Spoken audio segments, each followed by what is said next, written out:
People value literature for a lot of different reasons. Some people like it for pleasure, some people like it for the challenge.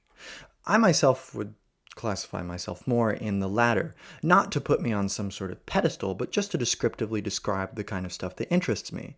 And every once in a while, I stumble upon people who I realize are at this sort of impasse with me. Today I had a comment, for example, that wrote, Finnegans Wake makes no sense. It's just random gibberish. And I responded fairly diplomatically to it, but I've been thinking about it today, and I think that there's a fundamental misstep here that tracks the way that a lot of people approach obscurity, and the reason that a lot of obscure literature falls on deaf ears. This person says that Finnegans Wake makes no sense, but then comes to the conclusion that therefore it is random gibberish. It is basically an argument from absence, saying that because something is not the case, therefore I can assert what I want in its place.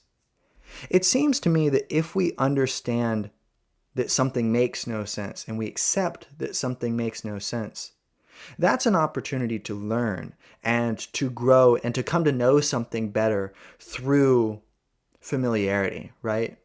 Through appreciation, through depth and clarity and complexity. And the little petty part of me is wondering to what extent this commenter really understood the complexities of Finnegans Wake if they can't even spell the title correctly, because notably Finnegans Wake, Joyce's book, does not have an apostrophe in the title. So my alarm bells, quote unquote alarm bells, were going off here when this person makes such a wide statement about what, to my eyes and ears and mind, is an extremely complex and beautiful piece of literature. But it gets to the heart of something that is in Finnegans Wake, but is in this sort of complex literature more broadly. I think of Gravity's Rainbow. I think of Ulysses. I think of Thomas Pynchon's Mason and Dixon. I think of Henry Miller's Tropic of Cancer, or William Burroughs's Naked Lunch, or The Soft Machine, or The Ticket That Exploded. These are works that seem exemplary of obscurity and complexity to me. And I think that these are not opposing terms, obscurity and complexity. I think they are part and parcel of one aesthetic leap that happens, and something that we need to learn to accept as readers if we want to learn to appreciate this avant-garde literature, for lack of a better word. So in this lecture, I would like to look at how we can come to celebrate obscurity by looking in particular at a few quotes from Oscar Wilde and from Joyce and Finnegans Wake, and then looking at what Gabriel Renggli has to say about obscurity and unreadability in his Joyce as Theory, Hermeneutic Ethics in Derrida, Lacan, and Finnegans Wake.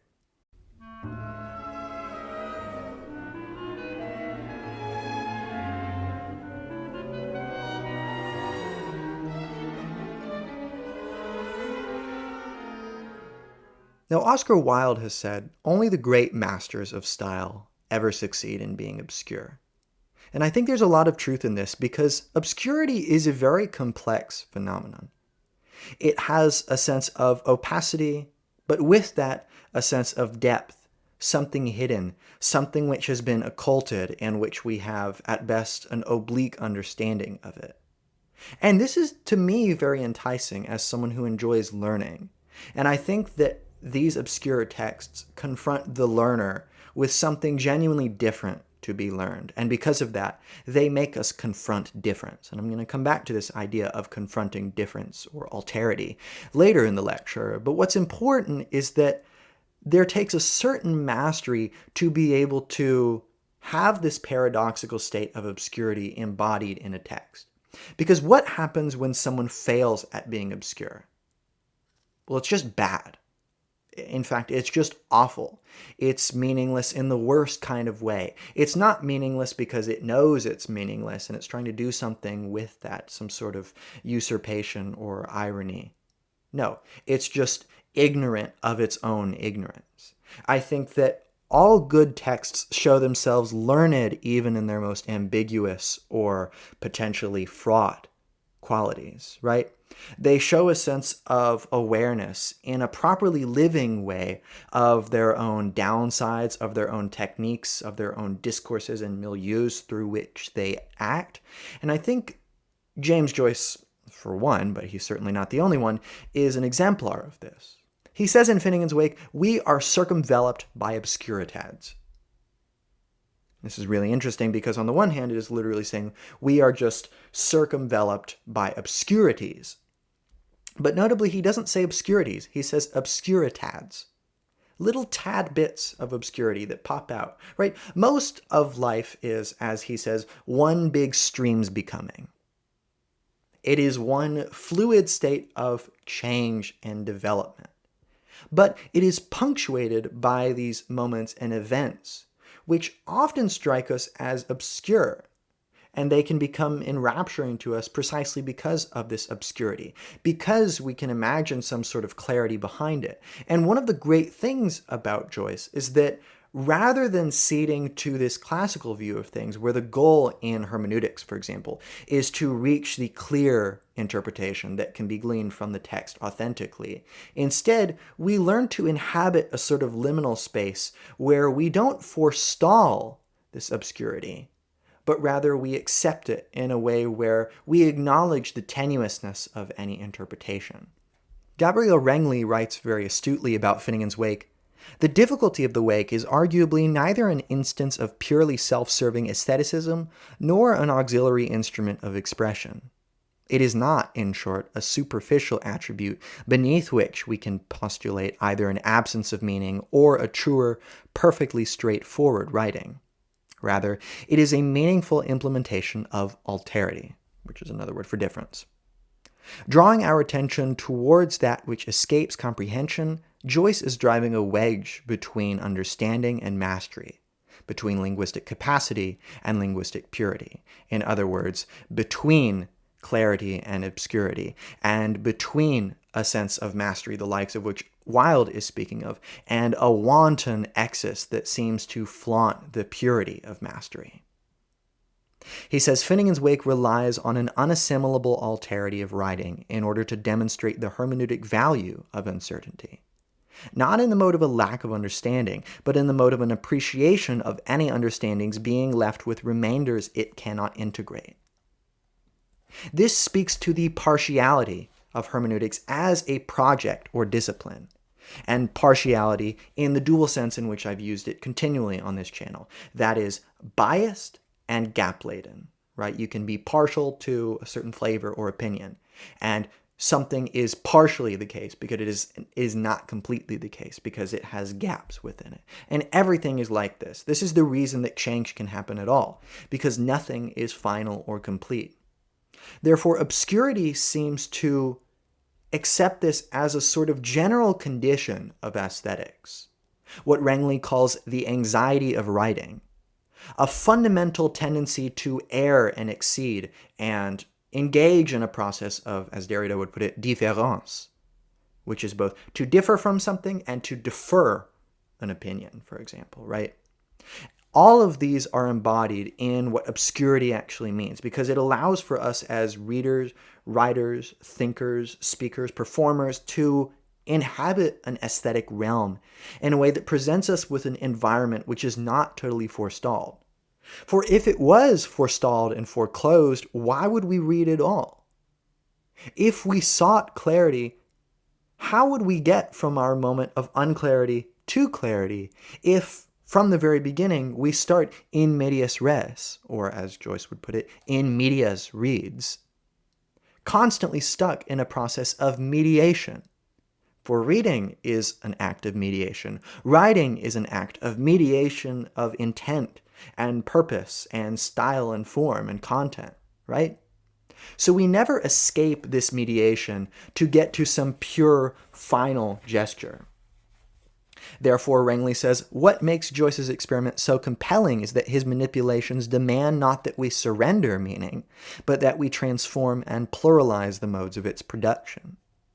Even where Joyce distorts the materiality of writing in order to disrupt procedures of reference, the disruption is itself productive of meaning. He continues later that the Wake is a perfect example of White's notion that obscurity carries, quote, distinct and distinctive kinds of meaning which are not secondary to an anterior obscured content. Obscurity signifies in the very act of obscuring, end quote. Obscurity draws attention to itself, and this is precisely what takes place in Finnegans Wake. Right? So we are willfully accepting the sort of showy nature of obscurity. That oddly, obscurity veils and hides, yet at the same time it is seductive and alluring. It's like one of Joyce's famous fetishes, which is women's panties. And he was obsessed with, for example, in chapter 2.1 of Finnegans Wake, this game where Shem has to guess the color of the Rainbow Girl's and Isabel's panties. And the correct answer is heliotrope, but this word is filled with ambiguities such that no matter what Shem guesses, he's basically always wrong. But we have this curious dialectic of revealing and concealing, which, for example, Heidegger talks very keenly about. And with this, we see the very essence of obscurity. That it almost reveals more by revealing less. This is the quintessential idea that less is more. Renggli continues, the task of Joyce's reader is that of accessing, without dispelling, hiddenness as such, of looking at the Wake's dark print itself. Where the Wake is materially unreadable, it does not hide retrievable units of meaning.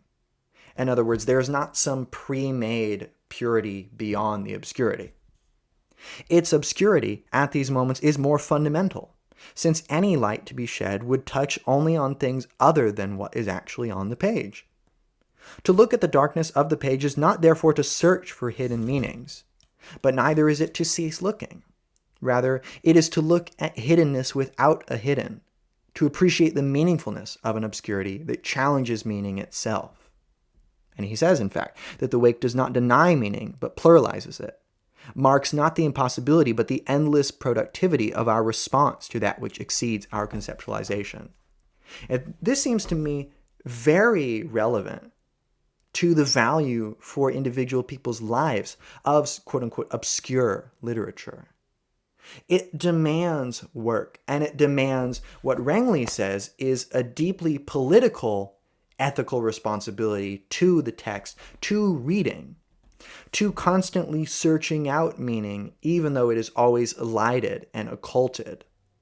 The symbolic chain always perpetuates itself beyond any singular interpretation that we would like to give. And that's the power of these works and the reason that they stand so tall.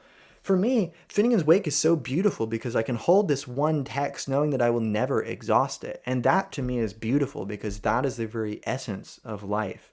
That it exceeds any one person, any one ideology, any one country or nation, right? It demands excess and it demands pluralization. Therefore, in response to this anxiety of language, Renggli says, Finnegans Wake would thus appear to perform the only way out of the deadlock of anxiety, namely to acknowledge the non-existence of essential meaning and to make the Shem-type wager that writing can be at its most powerful and most productive where it most embraces risk and instability. And that is what obscurity does, right? Let's just pause for a second. Think about this initial comment that I had. Joyce risks those comments being more common than for other works that may seem to feign more clarity. By accepting this risk, he understands that potentially everyone could miss his point, or miss his points, rather. That he's saying all sorts of things, that Finnegans Wake adopts and accepts multiple voices, just as the world does. So I think there's a bravery in writing something like Finnegans Wake, and writing, therefore, any obscure work. Renggli continues, yet crucially, not even this solution can evade the anxiety of language. It can merely decide to inhabit anxiety. The hermeneutic shift that Joyce demands of us is not one from an anxious denial of distortion to an anxiety-free acceptance of it, but rather one towards an acceptance of anxiety itself, if there can be such a thing. And that emendation at the end, if there can be such a thing, is very crucial because as one who has generalized anxiety disorder myself, I always struggle with my relationship to literature because oftentimes it can quell my anxiety, but also oftentimes it can accentuate it. It can send me into pits of confusion from which I see no way out.